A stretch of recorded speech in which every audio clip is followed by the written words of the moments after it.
Yeah,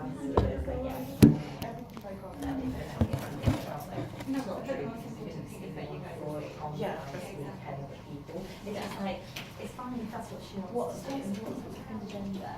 Because she wants to. So if those are blind, you won't be able to see the ECG. Which is fair enough, yeah. But, and it's the fact that that's yeah. All the time, so like, don't draw attention to it. I mean, Yeah, it's that's like, perfect. I was like. Right. So I'm just going to do ECG interpretation, and I'm not going to be going into a lot of detail. I like to keep things relatively simple, because I think it's only then that you actually retain anything. If you try to make things complicated for yourself, then it becomes quite difficult generally to recall things, especially if you're working in high stress environments like the acute medical unit and the A&E. You want to have a simple systematic approach where you don't miss things out instead of going into the nitty-gritty. So this is just basic interpretation of ECG that you probably, this is what you need to know, to be honest. Apart from bundle branch blocks, which I've not covered yet, in this ECG, if you know these rhythms, then you're good to work in any A&D or any AMU. We'll start off, the first thing I want to say is, like I said, we're going to keep things simple. So we're going to be, instead of talking about seconds and milliseconds and millivolts, we're going to be speaking in terms of small boxes and large boxes. I just find that it makes things easier. So this is one small box, which is equivalent to, on the horizontal axis, 0.04 seconds. 5 of these small blocks actually make one big box, which is 0.2 seconds. So 5 of these blocks actually make 0.2 seconds. On the y-axis, or the vertical axis, one small box actually makes 0.1 millivolt. So we're going to be talking in terms of that.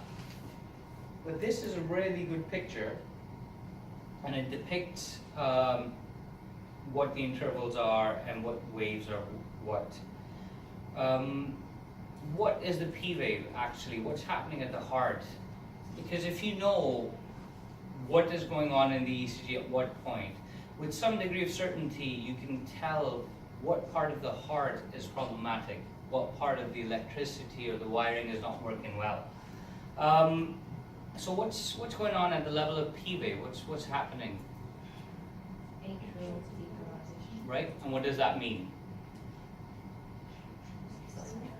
Right? Yeah, exactly, yeah.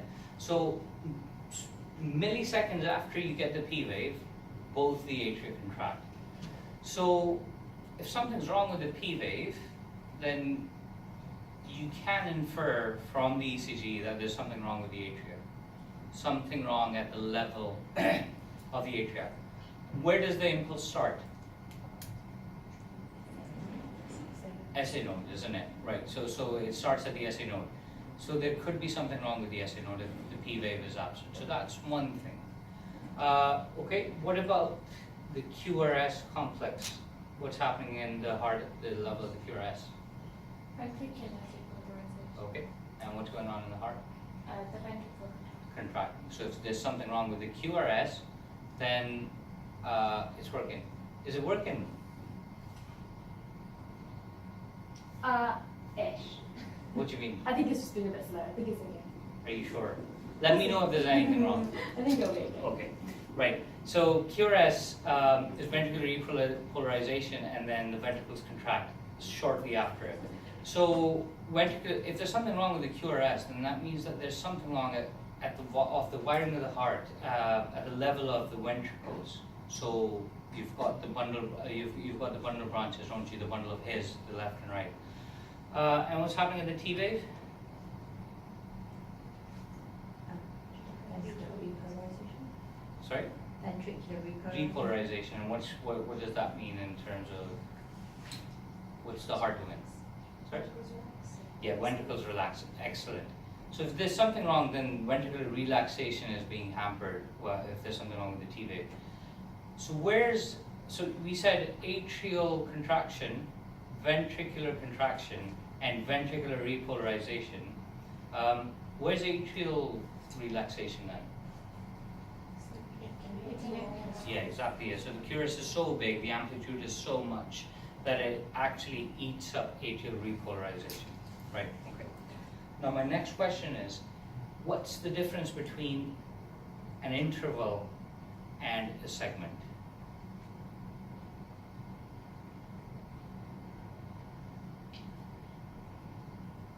Why do we have to, why is it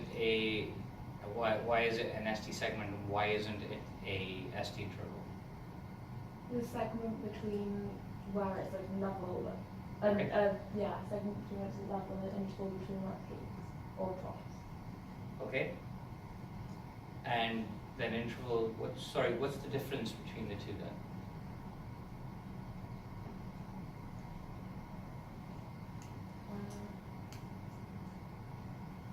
So intervals involve the waves. They start at wave and then they end at the wave as well.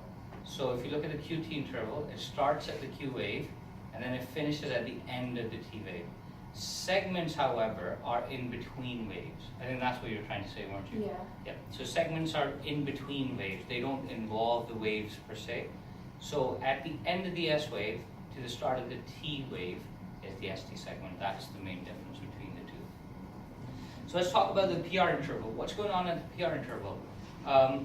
What's the normal duration of the PR interval? Okay, let's talk about small boxes and big boxes. So 3 to 5 small boxes is the normal PR interval. And if it's more than 5, it's a prolonged PR. If it's less than 3, it's a